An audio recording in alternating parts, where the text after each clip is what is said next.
사기꾼의 최후. 그렇습니다. 팝 아티스트 낸시랭 씨의 전 남편 왕진진 씨 첫 선고 공판이 있었는데 이제 저는 진짜 이 왕진진이라는 이 사람 말이죠. 저는 정말 알면 알수록 도대체 뭐지 이게 진짜.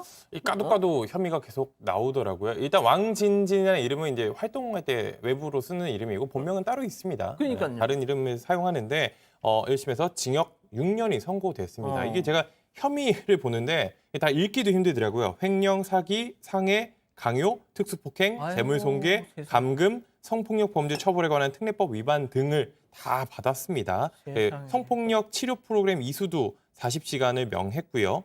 이래서 이런 혐의들을 다 적용을 해서 재판부가 죄질이 아주 안 좋다고 보고 징역형을 선고했던 겁니다.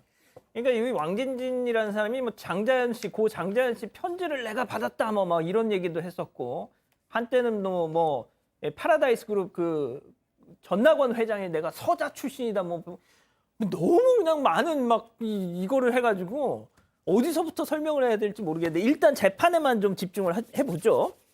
자, 혐의에 대해서 홍 기자가 다시 한 번만 좀 정리를 해주세요. 혐의가 너무 많습니다. 횡령, 사기, 상해, 강요, 특수폭행, 재물손괴, 감금, 성폭력처벌법 위반 이렇게 있거든요. 지금 CG 나오는 보시면 처음 위에 두 줄이 횡령입니다. 도자기를 이제 팔아주겠다면서 교수한테 받았어요. 300점을 받았는데 가져가서 돌려주지도 않고 돈도 주지 않았습니다. 팔아주겠다고 하고요. 10억 원 해주겠다고 했는데요. 또 다른 사람한테 도자기를 넘기겠다고 하면서 돈만 챙겼습니다. 뭐 이런 혐의도 있었고 그 아래 사기를 치기도 했습니다. 외제차를 가져간 다음에 담보를 가져갔어요. 그런 다음에 돈도 받았습니다. 5천만 원이요. 근데 차를 돌려주지 않았습니다. 그래서 사기를 쳤고요. 나머지는 전 아내였던 낸시랭 씨와의 소송에서 이제 밝혀진 낸시랭 씨가 고소하면서 알려진 사건들인데 낸시랭 씨를 폭행했다거나 또 영상을 촬영해서 유포하겠다고 협박했다거나 이러한 혐의들이 적용이 돼서 이렇게 많은 혐의들을 적용받아서 오늘 첫 선고를 받았습니다. 야, 진짜 그 뭐 당연한 얘기겠지만 일반 분들은 저 지금 나와온 혐의 중에 하나도 지금 죽을 때까지 할까 말까인데 좀 뭡니까 저게? 상당히 뭐 많은 범죄를 저질렀고요. 뭐 이전에도 저질러 왔었죠. 입만 띄면 거짓말이었고요. 예. 결과론적으로. 그래서 뭐 징역 6년이 이제 선고가 됐는데 문제는 누범이라고 이 재판 선고받고 똑같은 범죄를 다시 지금 또 판결 선고를 받은 겁니다. 그렇기 때문에 중하게 지금 처벌이 돼야 되고 피해액이 상당히 커요. 더더군다나 배우자에 대한 범죄를 봤을 때는 이 배우자가 뭐 좀 상처를 취할 수 없는 찍어가서 뭐 올리고 영상 같은 게 있기 때문에 그런 것들을 진짜요? 그런 것들을 봤을 때는 중형이 불가피하다 해서 징역 6년에 40시간 성폭력 프로그램 이수 명령까지 동시에 내렸습니다. 지금 말씀하신 그 낸시랭 씨, 그러니까 전 부인 낸시랭 씨 판결 관련해서는 좀 어떤 내용이 또 있었습니까? 낸시랭 부분은 좀 전에 우리 홍 기자가 설명을 좀 했었는데요.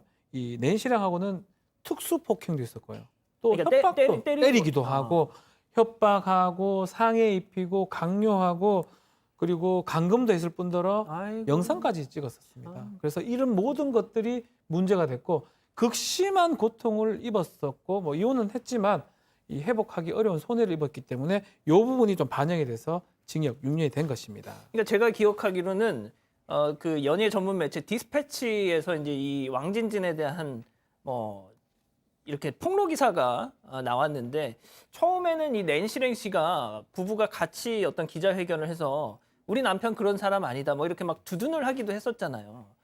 자, 그런데 이 낸시랭 씨가 과거 이 한 방송을 통해서 계획적인, 그러니까 이혼을 하고 난 뒤였겠죠. 뭐 계획적인 상습 사기범이다.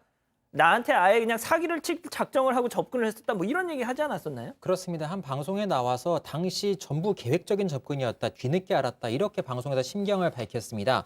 내용들 확인하면 당시 조사를 다 끝내고 접근했다더라. 내 집을 담보로 해서 최대한 많이 대출을 받기 위해서 나에게 접근했다. 혼자 한 것이 아니라 사기 조직이 3팀이나 있었다. 이렇게 방송에서 밝힌 적이 있습니다. 아유, 아니 그러면은 세 팀, 와 이거는 진짜 정말 뭐 장난이 아니네요, 교수님.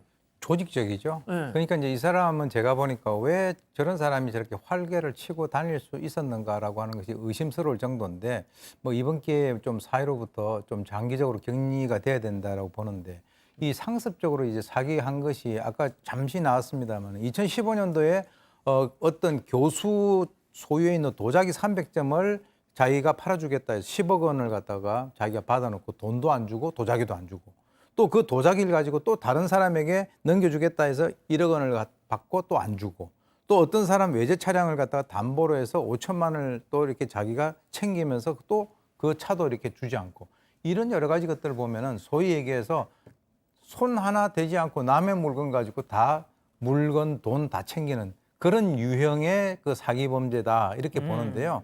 아까 잠깐 우리 박 변호사님 말씀하셨는데 아주 입만 열면 거짓말하는 겁니다. 그것이 이 모든 범죄의 가장 근원이라고 봅니다. 이름이 뭐 왕진진, 뭐 전준주 뭐 딱 다 들어도 좀 이상해. 그렇지 않습니까? 그러니까요. 전 그때부터 좀 그러니까 이름을 이상하게 하기도 하고 뭐 자기가 중국 뭐 부호 뭐 아들인 것처럼 그래 보이지도 않거든요, 사실은. 예. 네. 아 교수님, 제가 한 가지 좀 여쭤보고 싶은 게 있는데 사기꾼 딱 이러면 이거는 사기꾼이다라는 약간 어떤 뭔가 딱 포인트 그런 거 있을까요? 일단 그 사람 얘기를 들으면 행복해집니다. 순간적으로. 저는 이도성 기자 얘기를 들으면 많이 행복해집니다. 제가요? 네. 제가 양앵커를 행복하게 했나요? 네. 아, 그럼 뭐 제가 사회생활을 잘하고 있는 거네요. 그럼 근데 제가 변호사 입장에서 뭐 사기꾼들을 자주 만나는 입장에서 보면 제가 전준주 얘기를 하긴 했지만 사실 구별이 불가능합니다. 우리가 봤을 때는 사기꾼 인상이 있을 것처럼 보이지만 아주 선하게 생긴 사람도 또 사기를 하기도 하고요. 또 그냥 그러니까 저는 케이스 바이 케이스다. 그래서 저는 오 교수님 지금 말씀에 정답이 있는 것 같아요. 나한테 너무나 많은 그런 행운은 오지 않습니다.